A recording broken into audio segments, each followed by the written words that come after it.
사회적으로 중요한 사건을 다루는 대법원 전원합의체가 어제 대법정에서 공개 변론을 열었습니다. 장애인 접근권과 관련해 국가의 배상 책임을 따지는 사건이었습니다. 이 사건과 관련해서 자세히 알아보겠습니다. 백인성 법조 전문기자 스튜디오에 나와 있습니다. 안녕하세요. 자, 어제 공개 변론이 오랜만에 열린 거였는데 우선 사건 개요부터 좀 설명해 주시죠. 네, 대법원 전원합의체가 3년 만에 공개 변론을 열었습니다. 네.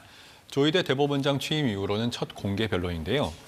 이 사건은 2018년 지체장애인 김모 씨 등이 편의점 이용을 부당하게 제한받고 있다면서 정부를 상대로 손해배상 소송을 내면서 시작됐습니다. 네. 1998년 제정된 장애인 등 편의법 시행령은 지체장애인을 위한 편의시설을 갖춰야 하는 건물을 규정을 하고 있는데요. 소규모 상점의 경우엔 바닥 면적 300제곱미터 이상 점포로 규정을 하고 있습니다. 그런데 이 문제는 이 기준이 너무 헐거웠던 것이죠. 네. 2019년 기준으로 장애인 편의시설을 갖춰야 하는 편의점이 전국에서 1.8%, 바꿔 말하면 전국의 98%의 편의점이 장애인 시설 설치 의무에서 면제가 된 겁니다. 이 규정은 2022년 법원에서 위헌나면서 바닥 면적 50제곱미터 이상 점포로 개정이 됐는데요. 그나마도 예전 시설은 소급되지 않습니다. 네. 김 씨 등은 시행령의 너무 헐거운 기준을 정부가 20년 동안 개정하지 않으면서 장애인의 행복추구권 등을 침해했다면서 위자료 500만 원씩을 청구했습니다. 지금 시행령에 문제가 있을 수는 있는데 정부가 이처럼 법령을 개정하지 않은 게 문제가 있을 수 있나요?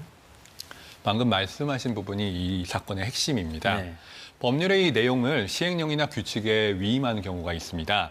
그런데 시행령이나 규칙을 아예 만들지 않은 경우에는 이 나라의 배상 책임이 인정된다는 게 판례입니다. 네. 법률이 군 법무관 보수 내용을 시행령으로 정했는데 이 시행령을 정하지 않은 사건에서 대법원은 2007년에 국가배상 책임을 인정한 경우가 있습니다.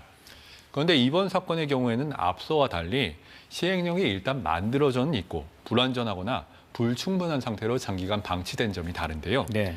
이런 경우가 만약에 위법하다면 어느 정도로 시행령에 문제가 있어야 하는지, 언제까지 개정을 늦출 수가 있는지 이런 기준이 새로 만들어지는 겁니다. 지금 그런 여러 가지 것에 대해서 고민을 했다면 지금 하급심에서도 고민이 많았을 것 같은데 하급심 어떤 결론을 내렸는지 좀 설명해 주시죠.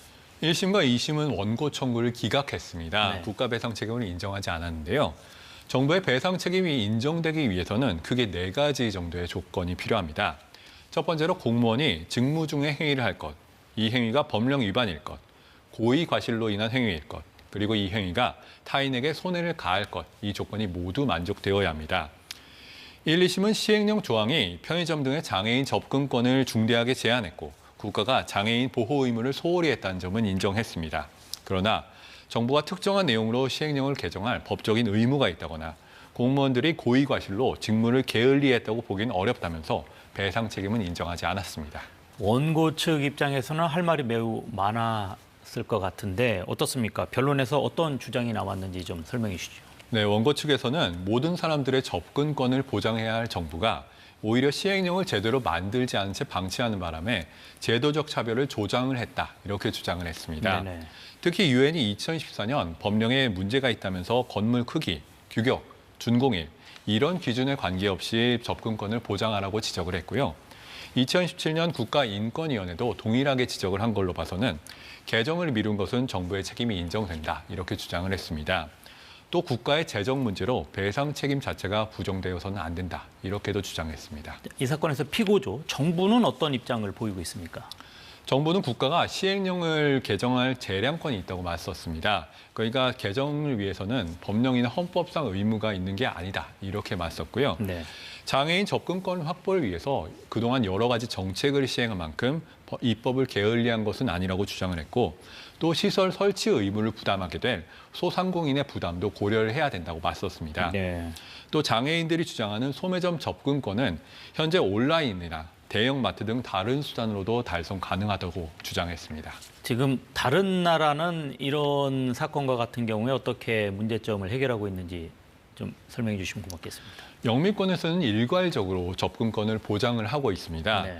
예컨대 미국 장애인법 등을 보면요. 앞서 우리나라처럼 건축 연도나 바닥 면적 같은 기준으로 제한을 두고 있지는 않습니다. 네. 미국에서는 우선 건물주, 시설주가 비용을 지출하지만요. 세액공제, 소득공제 혜택을 주고 있고요. 특히 영국은 경사로가 없는 매장에서 경사로가 설치된 매장까지 교통편을 제공하기도 한다고 합니다. 네. 다만 일본의 경우에는 우리나라처럼 일정 규모 이상의 건축물에만 장애인 시설을 설치하도록 의무화하고 있습니다. 그럼 이번 재판 결과에 따라서 다른 장애인 분들도 소송을 낼 수 있는 건가요? 이 사건의 파급 효과가 거기 있는데요. 네. 이 사건 법령 자체가 문제인 만큼 다른 원고 승소 판결이 날 경우에는 다른 지체 장애인분들도 역시 소송을 낼 수가 있고 네. 동일한 위자료를 지급해야 될 가능성이 높습니다. 다만 소멸시효 때문에 선고 이후 일정 기간 안에 소송 제기를 해야 되고요. 네, 그럼 언제쯤 선고가 이루어질까요? 아마도 이르면 올해 말이나 내년 초 결론이 날 걸로 예상됩니다. 네, 그렇군요. 네, 알겠습니다. 오늘 여기까지 듣도록 하겠습니다. 지금까지 백인성 법조 전문 기자와 함께했습니다. 고맙습니다.